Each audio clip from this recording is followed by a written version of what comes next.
Welcome to Bennington's Community Policing Advisory Review Board meeting for December 21st, 2023. My name is Kelly Carroll. I have the pleasure of serving as the chair of this board, and we are currently meeting in the Bennington Fire Facility on the third floor multi-purpose room. I'd like to introduce the rest of the board members to introduce themselves. My name is Lindsay Brillian, and is there anything else I'm supposed to say? No, okay, Lindsay Brillian, thank you. Hi, I'm Vicki Lamprin. Scott Richmond. Jeff Vickers. Kate Cost. And we have our select board liaison, Tom Haley, with us, and Jim Byers from CAT TV. Thank you very much. First up is the town vision statement. Jeff, could you read that, please? Yep.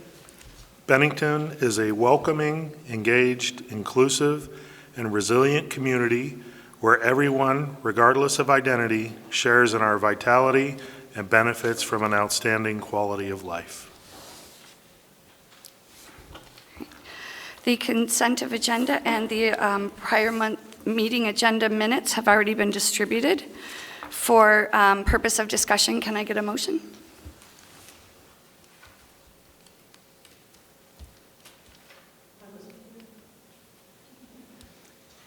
Jeff, Scott, somebody? I can hear him thinking. Are you asking for a motion on the consent or on the minutes? For the minutes. Make a motion we accept as written. Okay, all right. Second, okay. Hearing, that was for discussion. Any discussion or corrections to the minutes? Hearing none, can I get a motion to approve? Make a motion we approve. All those in favor? Aye. Any opposed? Abstentions? So moved. Next on the agenda is public comment. And right now we have one person who signed up. So before we go to Sam, is there anyone else that would like to speak that did not sign up? Okay, Sam. And just a reminder that public comment is an opportunity to allow residents to share information or make announcements that benefit the community at large. It should not be an item related to an agenda item, and it should be contained to 3 minutes or less. So Sam, if you could just state your name and residence, please. Okay. Sam Rustino, Bennington, Vermont. I watch CPARB meetings quite a bit, and as you know, I have a Facebook page, and I try to engage the general public of Bennington quite a bit. From time to time, there's a lot of information, a lot of worth of information with our Bennington Police Department that needs to be shared, so I do that a lot. My comment for this meeting, I ran out of time last month, but I showed up today. There seems to be a situation at SVMC along with Bennington Police Department and how they respond, and the topic is no tolerance. In November, towards the end of that month, I was put in a very precarious situation along with SVMC putting Bennington Police Department in a very precarious situation. Those that monitor the scanner hear numerous reports of a no trespass or out of control individual. We really don't know what the situation is up there, but Bennington Police does get a response. Security does get called, and when security can't handle the situation, Bennington Police does respond. It got to the point where in that said month of November, as most of you know, my mom was there. Things got out of hand a little bit. Security was there, and authority was pushed more by many police being responded. I've known that you're supposed to de-escalate a situation instead of escalate a situation, and I think the security up at SVMC needs to run on their own without using Bennington Police Department as a crutch. Our officers are busy enough that they don't have to sit there and force people to be walked off the property, and I was, and at that November. Despite my mom was sick and turned ill health. I won't go into details, but as you know, on November 27th, I lost my mom. So with that said, there were certain words that, no warning, staff picked up a couple of words that I said. It wasn't up to their policy, no tolerance. Security asked me to leave. Naturally, the concern was with my mom, and they pushed authority. So I know there's officers in the room. I feel very uneasy because the officers are here. I respect them entirely, but it just had to be said out in the public. Thank you. Thank you, Sam. Having no other public comments, we will move on to the next item on our agenda, which is the Bennington Police Department and an update from Chief Paul Doucette. Welcome and thank you. Good evening, everybody. Happy to be here. Happy holidays to all of you and everybody at home. You know, it finally feels like winter after all the rain that we had and all the things that were going on in Bennington. We did have some flooding and things, and I think that the town staff did an excellent job with that. We're very fortunate that we didn't have the damage that they had in other parts of the state. So we're thankful for that. So tonight, I have some exciting news in the back of the room. I do have 3 of our recent graduates from the Vermont Police Academy, and we'll be bringing them up momentarily so that you can all meet them. We're excited to have them. They actually all obtained their level 3 certifications, and we'll get into that. They are super excited about public speaking, and they will come up and they will introduce themselves here momentarily.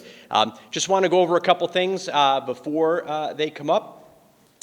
Lots of training going on at the police department. It's year end, and we've had a lot going on. In fact, this past Wednesday, yesterday, we had mandatory use of force defensive tactics training, and we are on track to have everybody up to speed with the training requirements for 2023. In fact, mid-January, we'll be submitting all of those documents to the academy. So we're excited that that's close to being done. Fiscal year 2025 budget was submitted to the town manager for the police department in November of 2023. The manager has presented that to the select board, and I invite all of you and people at home to appear right here in this room on the 6th of January. Normally the police fire budgets are presented on the first Saturday of the month, and we're looking forward to that and making that presentation. I don't want to get into too many details tonight, but I just want to let you know that the budget is done. We're excited. We're excited about the, we feel Lieutenant Grandy and I worked hard on that. We had a lot of input from our staff, and we feel it's a very responsible budget. And again, I'll be presenting that to the community and to the select board January 6th. So we're excited about that. Hey, listen, good news, right? Citizen Police Academy. We're working on it, and we're excited to announce that here tonight. It looks like the Bennington Police Department Citizen Police Academy will be taking place. It'll be a 10-week program, 3 hours a week, more than likely on a Wednesday night. That's how we have it planned right now. And that academy will start on March 6th of 2024. It'll go through May 8th of 2024, and then a field day on May 11th of 2024. That is the plan. Our plan is to invite people from Bennington, Old Bennington, and North Bennington to participate in that. Participation will be limited to 15 people. That is our span of control. We have not run a Citizen Police Academy in probably a good 18 to 20 years. The lieutenant and I were trying to figure it out earlier today, but we are very excited about that, and we would encourage all of you to participate in that. There'll be some hands-on things, there'll be some exciting things happening, there'll be some classroom time, and we're really excited to be able to bring people in from the community, maybe even recruit some folks, who knows. So we're very, very excited about that. The select board was good enough last year to allow us to budget for that, and we're very excited to have that happen. A couple of other things. If you follow the Bennington Police Department on Facebook, you'll see that we made a large donation today to Second Chance Animal Shelter. We are extremely excited about that. It was very sad to see all those little kitties up there today in that room, and they are looking for homes. I did not even bother going out to visit with the dogs because my wife would be very upset if I brought home another dog. But the bottom line is that the members of the Bennington Police Department and Police Association did raise $700, and Second Chance has a wish list. We followed their wish list, and we made that donation today. Just to bring you all up to speed, I know that you're looking around the room and you're saying, brand new Bennington police officers sporting beards. Yes, I actually shaved prior to their graduation, so we all looked good, right, in those photos. I mean, I thought I looked good with a beard too, but just saying, the bottom line is that we are going to be making our donation to the Vermont Veterans Home next week, and we're very excited about that as well. So we did pick this year the two locations, the Vermont Veterans Home Activities Fund and Second Chance Animal Shelter, to give back. It is that time of year where we should be giving back to our community, and those are the two locations. So, any questions about any of that? Yes, ma'am. Quick question on the Police Yes. Academy. What do you foresee as their role? What will they be doing? Will they- So it'll be an education piece. It'll be educating members of the community on what the Bennington Police Department does, all of the different things that we do: criminal law, motor vehicle law, K-9, criminal investigation, taser, use of force. It's going to be a lot of different things so that people in the community understand what it is that we do each and every day, and that's the exciting part. Bringing people in that don't know a lot about what we do is exciting for us, so that people can learn what it is exactly that we do. It's a broad overview. How many hours did you guys spend at the academy? 900. We're going to do this in about 34. Yeah. Okay, so it's just an abbreviated version of a lot of things that I think that you'd all be interested in. So consider it. Once the applications are out, the applications will come out after the first of the year. We're going to post those on our website, and people can access those, and then they have to be signed, and you'll be able to see those, and then they'll get emailed to Lieutenant Grandy, and it won't be first come, first serve. We have to, just like all of you had to go through a check, right? We have to make sure that that we're not putting training people to do the wrong thing, and so again, look for that. Just as a follow-up, Sure. they're not going to be doing any policing. In other words, they're not going to be riding with officers and participating in any of that. This is strictly an educational. Strictly educational. They're not going to Just be doing wanted to any clarify enforcement. For everybody, yeah, all right. But maybe if you enjoy it, you can fill out an application. No, All right, not well, at I my tried. age, not at my age. Always trying to recruit. So, But while we're on that topic, the new CPARB members are going to start training. That is correct. Or hands-on training. yeah, in that's an January. addition. In addition. to- That's yeah. an addition. Lieutenant Grandy and I have our syllabus from when many of you, Jeff and Scott and others, went through the training, and that'll be on Thursday nights. So we're gonna have Wednesday nights. We're gonna have Thursday nights. It'll be a lot of fun. Educational. So if there's no other questions, I'm sorry, Jeff. I just had a question about the budget, and maybe this isn't the right place, maybe that other meeting is, but I'm just kind of curious if you had any challenges with your budget, or are you able to kind of balance the needs? Are there any new challenges that make it harder to keep your budget under control, or new additional officers or anything like that? Or was it pretty standard and similar to other years? I think it's pretty standard. On the 6th, we'll talk about a couple of things that we added into the budget.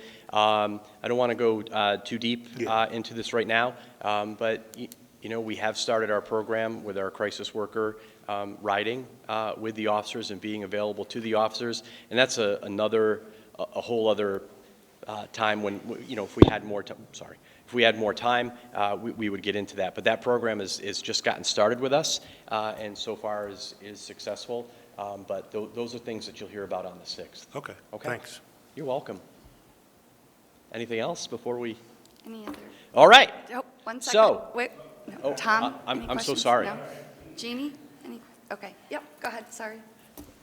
Come on up. So without further ado, to step right up, this is Robert Morris, and recent graduate from the Vermont Police Academy. Joyce Ann Peckham, also graduated from the Vermont Police Academy, and Ryan Tatro, who can stand behind everybody and you can still see him, who graduated from the Vermont Police Academy. So part of their training involved being involved, and they each have a task, and we're going to see if they can meet that task this evening. Of course, everybody's nervous, you know, that they've got the camera here, they've got all of you, they have the chair of the select board watching over them, and I'm going to step back, and they're going to tell you a little bit about themselves and some things from the academy, and if they falter, I will help them. So I'm Robert Morris. As Chief said, I just graduated from Vermont Police Academy, my level 3 certification. A little bit about myself. I'm originally from Saratoga, New York. My girlfriend and I have a beautiful 6-month-old daughter who we're very excited to have her first Christmas coming up here. So in the academy, in addition to all the fun shooting and driving, things like that, we learned a lot of techniques about de-escalation, how to deal with people in mental health crisis. And as I stated before, 900 hours of training, a lot of variety of things that we learned. So a little bit more about myself. I graduated Alfred University in 2018 with a bachelor's degree in criminal justice. And I worked in manufacturing for a few years and decided it was time for me to chase my dream. And here I am in Bennington, and I'm excited to start my career here. Excited to serve this community. So. Thank you and welcome. Hello, I'm Joyce Ann Peckham. I live in Rensselaer County. I have a boyfriend and a cat. There's not much I do at home. Like Bobby said, we just came back from a 4-month police academy. There was use of force, driving, firearms, criminal law, motor vehicle law. The most important thing that the academy taught us was probably de-escalation skills, how to deal with different individuals in the community, such as deaf and hard of hearing. And they really drilled in our heads that you have to realize that when you're going out on these calls, this could be somebody's the worst day of their life. It could be, it's just something like very difficult. It's the biggest thing that they're dealing with, and we have to go there every time knowing that and just willing and ready to help in every single way, ready to talk with them, de-escalate them. Community policing is very important. I feel like strong relationships with the public will benefit both sides. It could help us solve more issues. People can feel more comfortable to talk with us, and I really am looking forward to being level 3 in the Bennington Police Department. I was level 2, and I got to witness one of my FTOs. He had an individual that was really upset with him and yelling at him, pointing in his face, and my FTO was just able to talk with him, calm him down, and it ended in an apology and a handshake. So I was really happy to see that, and yeah. I enjoy the community policing things that we do, like the Easter egg hunt, which I was able to be involved in from level 2, and the breast cancer awareness month that we do. The night out, that was really fun. I enjoyed seeing everybody there, and I'm just looking forward to serving the community and meeting everybody. Thank you. Thank you and welcome.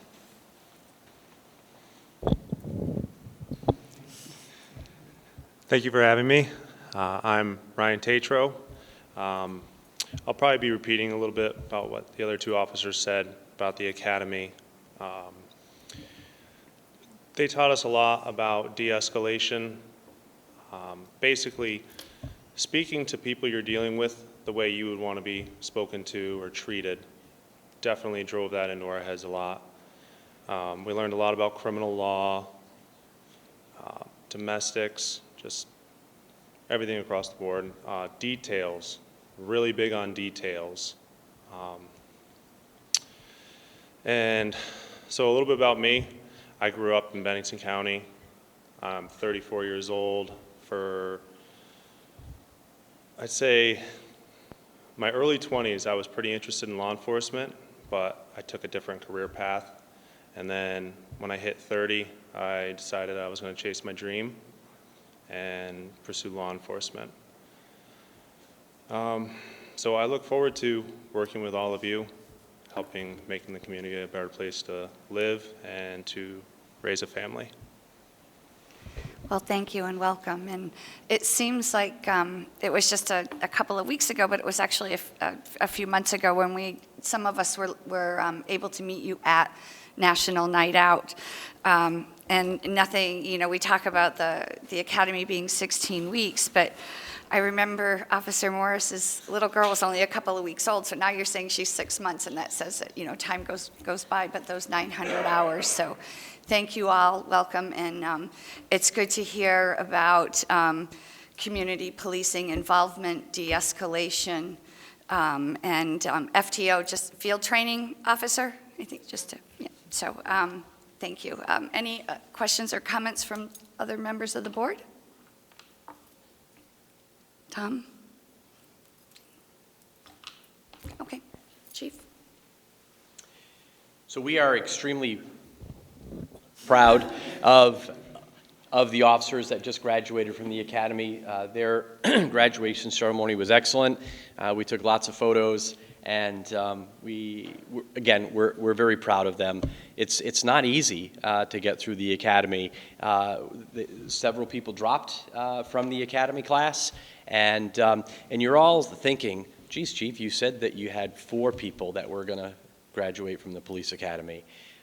Unfortunately, one of our officers, one of our recruits who will become an officer, did suffer a debilitating injury and had to leave the academy with a week left.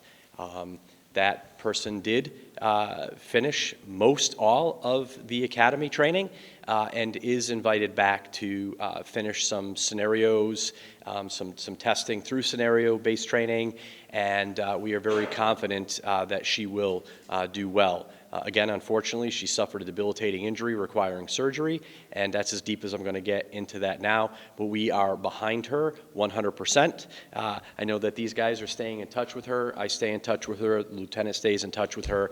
Unfortunately, she's not at work right now. She is home recovering, again, as a result of that injury. But we are confident that she will make it back to us and will be successful in her endeavors to be a law enforcement officer. So with that being said, we cannot forget about her.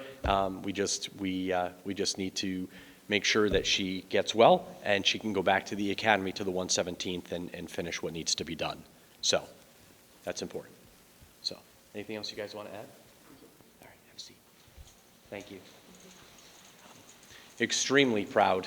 You have to understand that, still, although things are improving, not everybody wants to be a law enforcement officer nowadays. And again, 900 hours of training, being away from your family for weeks, a week at a time, going home, studying, doing your laundry, and going right back to the academy. That's what it's about. And they did an amazing job. Again, very proud of them. We have so many things going on at the police department right now. We're still actively recruiting, looking for good people to join the police department. And I did contract COVID. I was not able to attend the select board meeting. I was very disappointed. I think that's the first time I've missed. But we have lots to talk to the select board about too, so I can't give you everything. And but the bottom line is that again, proud to serve this town and this community, and looking forward to building the police department back up where it needs to be. So thanks for allowing them to take time to tell you a little bit about themselves. Scott. How many people are you still looking for? We would like to get back up to a full slate, so we're still looking for 3 people. 3 more? To fill those roles. So That's we on do. top of the one officer that got injured, so 3 plus her? Right. Okay. So we're working on it. We do get inquiries, and it's tough. It's tough. Vermont law is far different than, we get officers that are interested from other states. Not everybody wants to go back to another police academy, but it is far easier to send someone through a 16-week program than getting a prescription that might take 18 to 24 months to get them where we need them to be when they're only doing it part-time. So it's something that the lieutenant and I struggle with, but at the same time, we're gaining. So Yes, Jeff? Do you, with the rest of the group, do you see this as being an ongoing, I guess what I'm getting at is, are there planned retirements that you can predict that you know you'll have other vacancies coming up, or will that 3 kind of get you settled for a while barring some unforeseen thing, or will this be kind of an ongoing No, process? it's definitely going to be ongoing. I mean, if you look at departments throughout Vermont, chiefs are retiring, people with 20 years or 25 years are retiring and moving on and starting a second career. I've watched some of my colleagues, get done with law enforcement and move on to other things in the last couple of years. And Lieutenant Grandy and I just went to a use of force summit training in Connecticut, along with 2 firearms instructors in the department. And one of the things that came up during this training was one of the master instructors got up and thanked everyone that was remaining in law enforcement instead of biting on that retirement or just getting done in 20 years and moving on to start another career. So it's going to be, it's evolving. I mean, it's going to be, we have officers in the next 2 to 3 years that can certainly retire. We have an officer that can retire in July. Wow. It's just going to be an ongoing process, just like any other agency. Okay. Yep. Good question.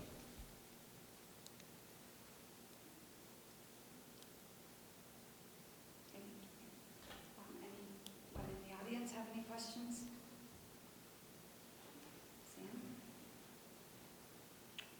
Sam Rustino, Bennington, Vermont. Not really a question. It's nice to see officers come aboard. And just to see those 3 officers, it feels from the sense of this room that I've known them for a good many years. So there's good rapport in this room right now and out in the community. So this is what Bennington needs. And we've got good candidates, and we're looking for more. Thank you, Sam. Any other comments? Thank you. Thank you Again, very happy much. holidays. Oh, I do have one question that I just, the Citizens Police Academy, minimum age, 18. 18? Okay, all right. Yes. I know we have some youth that might be interested, and I know that you get a really great response from New Experience Camp, so I just didn't. Yeah, that's actually interesting because we had the conversation about some of our folks from New Experience Camp who have aged out and, may now want to, participate in the Citizen Police Academy. And, and it's a plug for the Career Development Center law enforcement program as well. We may have some graduates from that program that want to participate in the Citizen Police Academy as well. And so, when you look at the big picture, we felt that 18 was appropriate. We want people to be able to have a driver's license perhaps and be able to get here because you will be required to attend all 10 sessions and the field day. So I just, that's important. And if we can get to people at the age of 18 and maybe they can experience some of the things that they've been thinking about. I mean, you heard from our new folks, chasing a dream, and those dreams do become reality. I chased a dream, and it became reality, so. Okay. Thank you. Thank you. All right. So next up on the agenda is our community listening session and a discussion on the planning of it. So I'm going to, there's a couple of topics we're going to talk about. One, questions, neighborhood locations, and a possible time frame. So for the questions, I'm just going to turn that over to Kate and ask you to explain. I'll read through Yeah. them. Sure. So I am a part of a research subcommittee with Lindsay. And so we met with Kelly just to make sure that we were on the right track with our questions. So if you don't mind, I'm going to read them so you get a sense of the direction we thought to go in. The first is, have you ever had interactions with the Bennington Police Department? Again, we're going to try to bring people talk to, almost like a focus group, but larger than that, to get a sense of what their experience is. We want to know, does it happen often? And to tell us about how it felt to have that contact, so we can get a sense of their experience. If you've got questions, just stop me, okay? Otherwise, I'm just going to go through them, all right? The second one is do you know how to give feedback to the Bennington Police Department?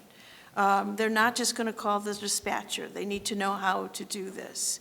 And then several residents, and we looked at just as a caveat, we looked at the town survey from last year and all the responses around the Bennington Police Department, and noticed that there were quite a few who suggested or asked if a member of the police department could walk down Main Street or their neighborhood just for a couple of hours, but to do that. And apparently this is something that had been done pre-COVID, obviously, but then was stopped. Because COVID, of course, you couldn't really do that kind of stuff, right? And so they suggested, so we offer that as an idea, suggested that the officer routinely around their neighborhood, but what we want to know is how would they feel about an officer walking their neighborhood for a couple of hours, maybe once a week or every day, like down Main Street, for example. Because in some neighborhoods, that might make them more paranoid, or they might make them more fearful. It's hard to, or they might feel safer. It's really, we can't assume that we know how they're going to feel, so we wanted to know that. And then the fourth question is letting folks know that that the police department is moving to a community policing model of law enforcement. That's far more than the night out kind of stuff. And we want to know what their impression is of what that means in practice. In some communities, community policing is walking neighborhoods. Community policing is creating a relationship with neighbors. Is that what they think this is? What's their sense of that? And what do they think it looks like? Okay, and what that might mean for their neighborhood, group, or community. So those are the questions. I'm wondering if anybody on the board has comments or select board has comments? Lindsay, you were part of the conversation. Did you want to add anything to what Kate said? Just that I hate this microphone. But also, I think we talked about it being important to ask the same consistent questions at all the focus groups. And so that's why, it's important for us to go over them and just have consistency in what is being asked. Also, we did really focus on open-ended questions and questions that wouldn't lead to a certain response. So that's why they're worded in certain ways. Does anyone here have questions or comments about these? Yes, Sam. Sam Rustino, Bennington, Vermont. Naturally, I'm all for communication with the Bennington Police Department and the town and citizens of Bennington. I'm old school. Most of us are, but I remembered seeing police patrols walking the beat, checking doors around Main Street. I have no qualms about coming into the neighborhood. I live on the east end of town. I'll be more than happy to welcome officers into my neighborhood, our neighborhood. Basically, it's communication, because some people feel at ease picking up the phone and going through dispatch and then going through another one and leaving a voicemail. If an officer pulls up and they start the conversation, hey, what's going around town? And all of a sudden the conversation starts opening up, and the individual talking to the officer starts opening up. You learn about the new officers that are here. It's very awkward. We got 3 officers that, despite that they're in the area, and you very much all well know, there's no manual of reading saying, oh, this is all you have to know about Bennington. I'm still learning myself. But they can always feel comfortable with me if they want to know what's going on with Bennington. I've lived here all my life, so I'm an open book. I'm there to help my department, and they're there to help me. So Michael Harrington started off with something called the Catalyst, Michael came and left us, and the last event that we did was out at the TD parking lot, and there it left. We need to go into other neighborhoods, break the bread, break the conversation, coffee with the cop. Yes, that's great, but we need to do more. Community involvement, yes, officers do. The Bennington Police Department does things with the bike rodeo and other things, but they really need to get to the nit-grit of the neighborhood and be seen. Thank you. Thank you, Sam. I think, Jeannie? Hi, I just wanted to say thank you. I think those questions are great. What I particularly like about them is I think similar to the community survey, they're questions that you can ask over time and actually see what impact we're having. So I do think they're nice, neutral questions, and I think the context for them will change over time, but the questions are timeless, I hope. So thank you. Thank you. Other questions or comments? And with respect, I'm just curious about the question about moving toward community policing. The term moving toward makes me think that we're not doing anything that's community policing. Good point. And for the 34 years that I've been here, we've done a lot in community policing. You know, reading to kids in schools, going to field days, cooking them hot dogs. There's a whole host of things that revolve around community policing. And I just would ask with respect that we use caution and we refrain from the word moving, because we are there with community policing. We're trying to expand on that. So how about if we revise the question to read the BPD is using a community model of law enforcement? Yeah, I think that's better than moving toward. Absolutely. Because, again, I think it's, you know, it's tough when we ask our officers to volunteer, and a lot of them do. I mean, Rob Morawski and Gracie come out all the time. They're not getting paid every time you see them. They're volunteering. That's Just like our communication staff, when we do bike rodeos, Sam brought that up. Those people are volunteering. No one's getting paid. So again, it's with all due respect. I didn't like the word moving toward when we're already doing it. So Yeah. I think expanding or Embracing. Sure. No, So, I appreciate but thank you. the editing. Everything Thank you. else is great. Okay, thanks, thanks. Could I just ask, while you're there, I'm just kind of curious about, there was a talk of that there used to be more police officers walking around the neighborhood. Has there been a change, or is there a policy, or how does that work? There's no policy, and that's a great question, Jeff. I will tell you that, you know, when I started with the police department, our call volume was probably 5,000 or 6,000 calls a year. This year, we're going to be over 13,000. You know, we also had more staff, you know, back in the day, and we were not responding to the types of calls that we're responding to now. That requires far more time, far more paperwork, and, you know, dotting your I's and crossing your T's. You know, back in the day, we had a lot more time to do traffic enforcement too, and I know, you know, there's a lot of concern from residents in Old Bennington and North Bennington and Bennington about traffic violations right now. So that's really what's changed. Bennington I don't think we've kept up with, you know, increasing the staffing levels of the police department with the demand for the calls that we're receiving. Part of that's my responsibility. But as far as putting people out on Main Street, listen, when we put people out on Main Street, we definitely get calls, we definitely get compliments. Seeing the officers out on bicycles is a plus.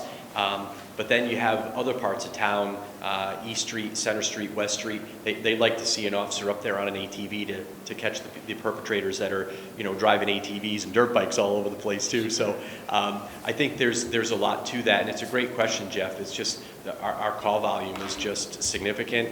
We're seeing crimes in Bennington that you know, that we, over the last couple of years, you know, the call volume has gone up, despite the fact that when I present to the select board, I have great statistics for them, and showing that we have brought our violent crime down in 2023 as compared to 2021 and 2022. So, you know, it's little things like that. I appreciate the question. It's just having the bodies to be able to do that. We're also working far more extra duty details, high school, career development center, hospital, there's just a huge demand on the police department. But yes, you're all correct. I walked foot beat. Ronnie Yolo was my sergeant at the time, and being the young guy, it was get your parking ticket book, get out on Main Street, and write parking tickets. Back then, they were only $5. No one complained. But the bottom line is yes, you're right, and it would be nice to see an increased presence. So, Thank you. thanks. Thank you. Anything else? Thank you.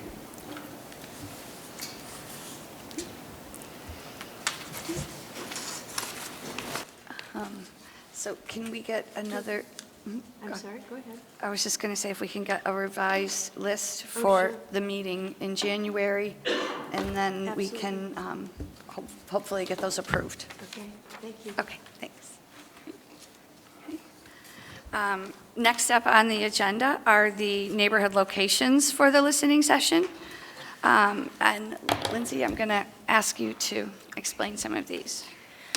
So when we were looking at areas that we wanted to host listening sessions in, we thought it would be best to focus on neighborhoods and then population-based as well. In our research subcommittee, we discussed areas of town that compose different neighborhoods, but also areas that had maybe denser populations. So that's how we came up with the different neighborhoods and also possible areas that are neutral to hold the listening session at. So for neighborhoods, North Bennington, we thought possibly Powers Market or one of the businesses in that area. It's not on here, but also the school was discussed. Old Bennington, the Carriage Barn, or the church there, which I know I should know the name of, but I do not. The Gage Street area, having a listening session at the Y, the rec center. For Willowbrook or Orchard Village and the whole neighborhoods, the amount of housing around there to hold something at Molly Stark School. The Pleasant Street, School Street, Main Street, that area of town, looking into holding a session at the local churches or possibly Ben El. For Branch Street, East Road area, seeing if we could hold a session at the middle school. And then Gore Road, Beach Street area, heading out in that direction, utilizing the firehouse that's there. And finally, South Street, Week Street, the area more downtown, we were thinking the Armory or possibly the Elks has a little outbuilding in the back that we could utilize. For population-based, we were looking at a few different groups that we wanted to invite to have their own listening sessions because possibly they wouldn't engage in the larger neighborhood-based ones. And those were LGBTQ+, and we were hoping that the Pride Center would be able to host a session there. Faith-based, and these might be several different ones, or maybe we could combine, and looking at the different faith-based organizations in town, and making sure that we look at Beth Israel as well as seeing if there is an area that would host a session for the Islamic community as well. And then looking for a session, I know the Multicultural Center just opened. I didn't know about that when we made this, so refugee immigrant population, Bennington Open Arms, or the new Multicultural Center. Community Cafe was a place that was brought up for the population that are utilizing those services, and to reach out to GBICS to see if they can help us with that.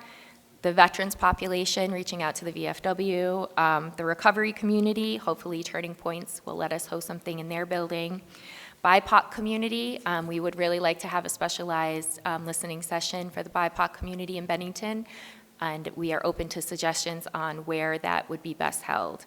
And then youth as well, thinking of ACT. One thing that isn't on this list that we discussed, and I think possibly would be a good idea, is also holding a listening session for business owners, reaching out to the Chamber of Commerce and seeing if they will host it there, because I do think that they have unique needs and wants from the police department. And finding places that can host us for our listening sessions, I think, is going to be important with engaging the different neighborhoods and populations. So there are places that people are already comfortable, and that can help us outreach as well to bring people in. Do you have any questions? Sam Racino, Bennington, Vermont. You forgot one more population, aging in place, seniors. Naturally, the senior center, but there's other places to have them. That seems to be they're watchful eyes. We all are. But to really kind of speak up, they need coaching to come on out and speak.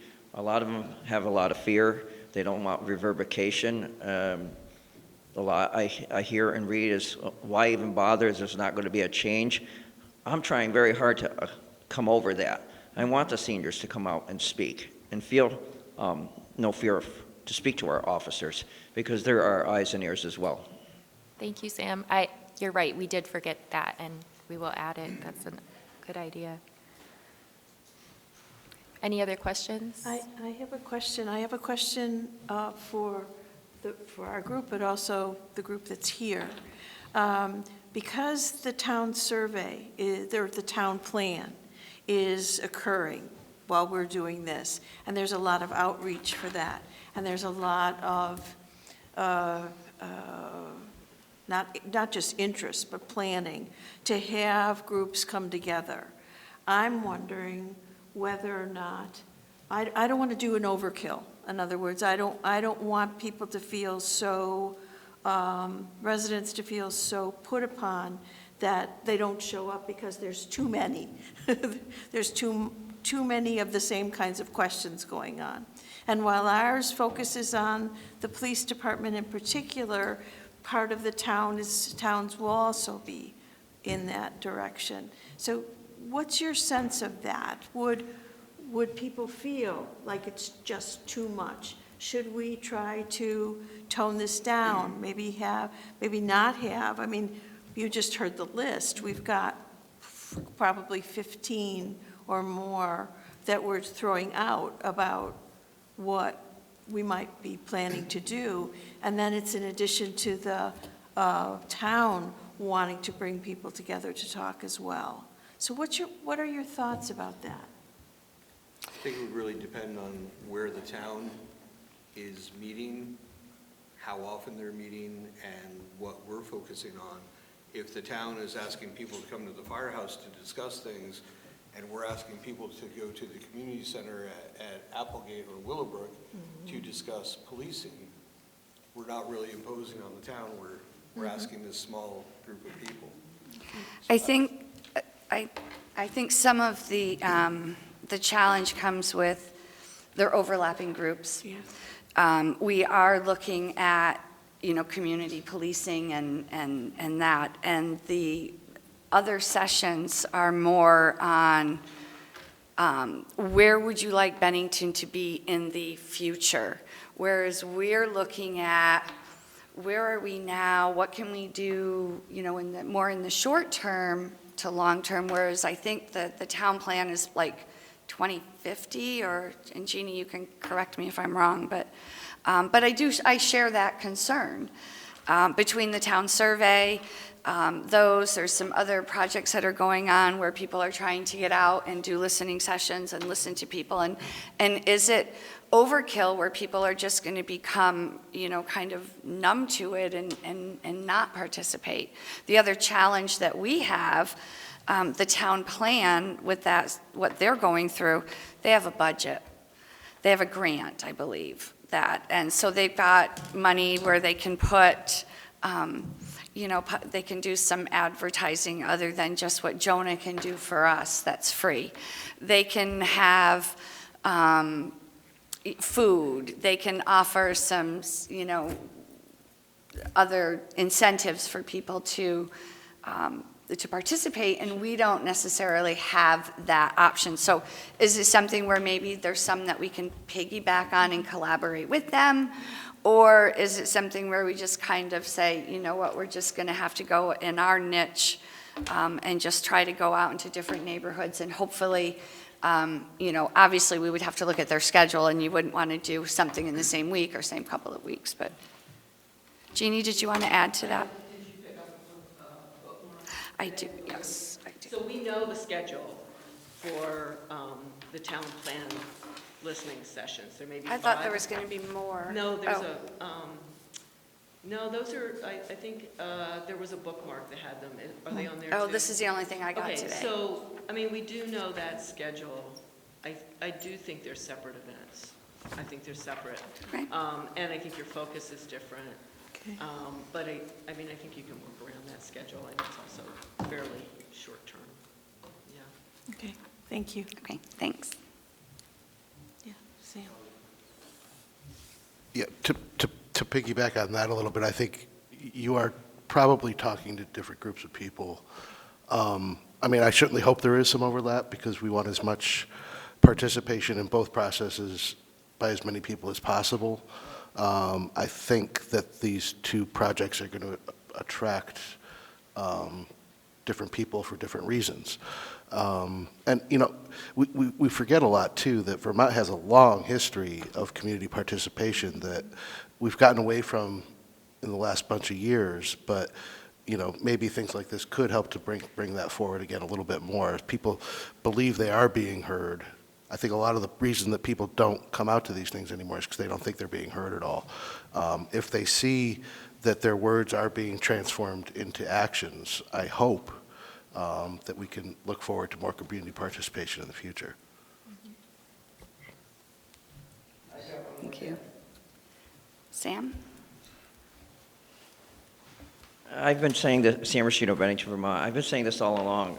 That event in August up on the hill in Willow Park, community town night out, there's your captive audience right there. You got the officers, you got community, you got the young'uns, you got family, and you got food. Crack open a mic and start the conversation.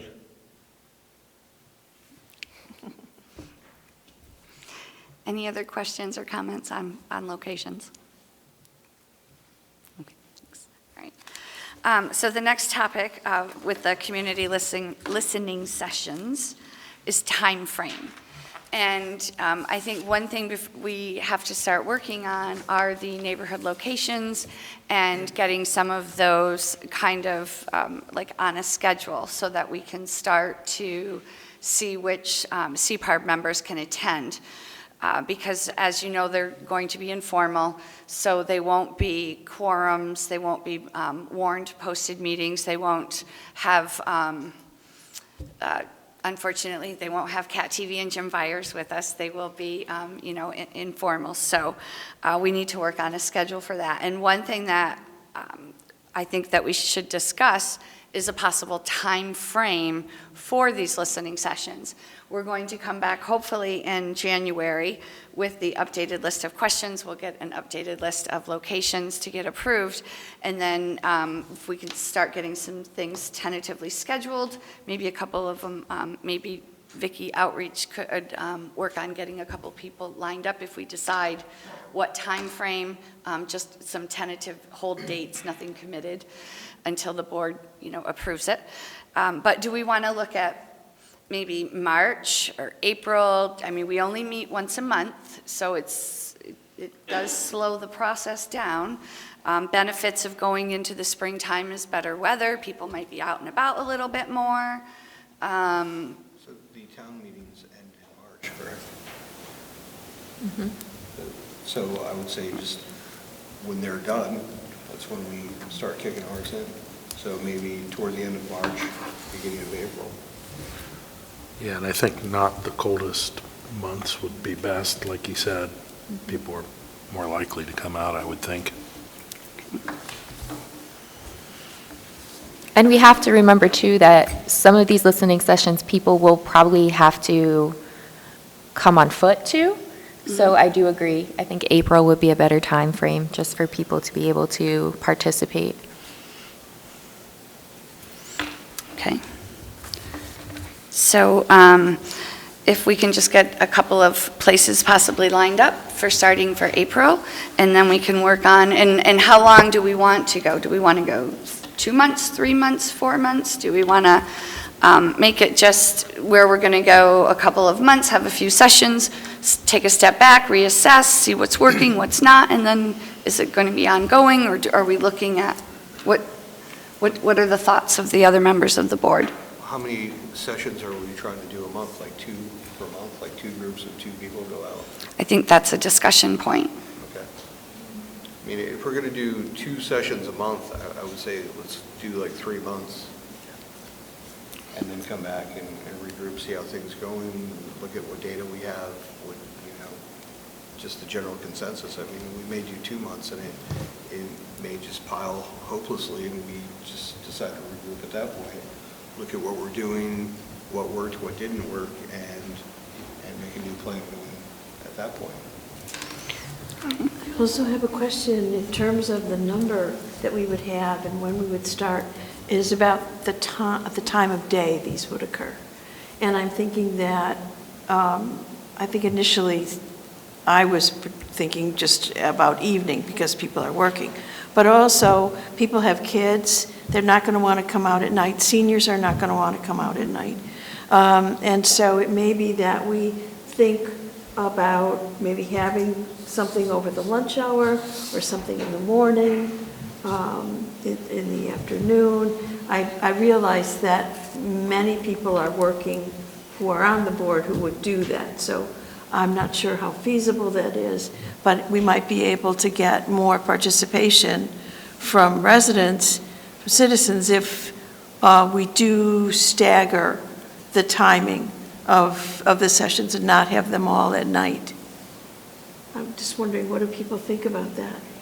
I think it's going to depend on where the session is. Sure. And, people, in the neighborhood. My neighborhood's Gage Street. If we're going to have one up at the rec center, maybe we could do a couple at the rec center because they have senior programs and youth programs, and we might be able to get a couple of different ones going for that. But in other areas, I think they're going to have to be varied times. You can't... I think if we say it's going to be only on Tuesdays from this point to that point, I think we're going to limit. It's going to be that. I think a lot of it's going to depend on availability of the locations. And also if we can get some input from some of the people in the neighborhoods as to what might work better. All right. Thank you.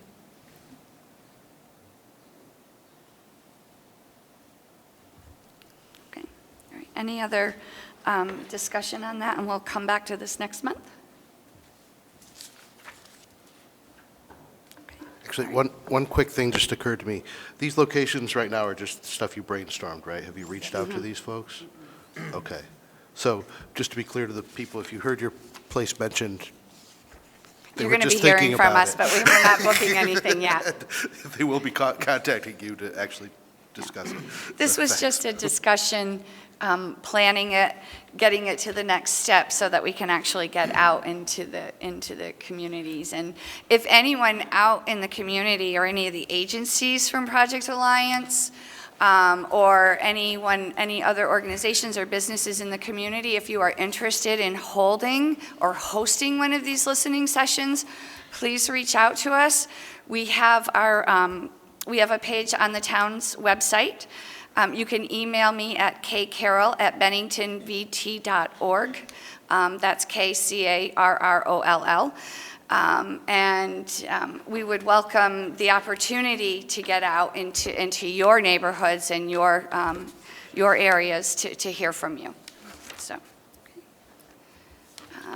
So if there's nothing else on the listening session, the next item is the upcoming agenda items. So obviously, we will be continuing on with the community listening session planning next month. We are hoping to have the town survey question responses by then. And if we do, those will be on the agenda. And then, depending on time and how things go, we may possibly also have media coverage. We may have a discussion on media coverage, but that might not be until February, but that will be something in the upcoming months. So, anything else from the board on upcoming agenda items? Tom? Okay. Next is announcements.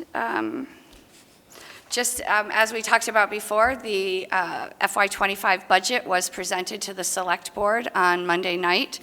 And to kind of repeat what Jeannie Jenkins had said, or maybe it was Jeannie that was a comment I heard, but anyway, it's very difficult when you're talking about budgets to just say the budget is too high and we need to cut the budget.